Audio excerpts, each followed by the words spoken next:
Guys, ಇವತ್ತೊಂದು evening vlog ಆಗಿ ಮಾಡ್ತಾ ಇದ್ದೇನೆ. ಹಾಗೆ ನಾನು ನಡ್ಕೊಂಡು ಹೋಗುವಾಗ ನಾನು ನೋಡಿದೆ ಒಂದು ಹಲಸಿನಕಾಯಿ. ಸೊ ಚಿಕ್ಕ ಚಿಕ್ಕ ಮರದಲ್ಲಿ ಹಾಕೋದು ಹಲಸಿನಕಾಯಿ ಇದು. ಸೊ ಅಮ್ಮ ತಿಳ್ಕೊಂಡ್ರು ಅದನ್ನು ಬೇಯಿಸಿದ್ರೇನು ಅಂತ.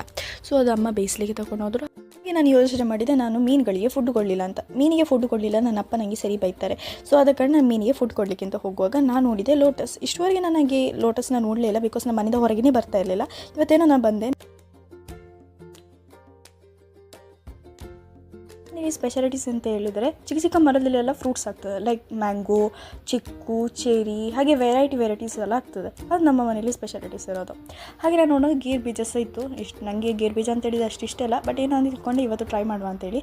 ಸೊ ಇಲ್ಲಿ ನೋಡಿ ಚಿಕ್ಕು ಇದೆ, ಬಟ್ ಅದು ಇಷ್ಟುವರೆಗಾಗಿ ಬೆಳೆದಿಲ್ಲ. ಸೊ ಎಲ್ಲ ನೋಡ್ಕೊಂಡು ನಾನು ತಿಳ್ಕೊಂಡೆ ಗೇರು ಬೀಜನ ಟ್ರೈ ಮಾಡಿದೆ ನಾನು. ಸೊ ನಾನು ಗೇರು ಬೀಜನ ಟ್ರೈ ಮಾಡಲಿಕ್ಕೆ ಹೋದೆ.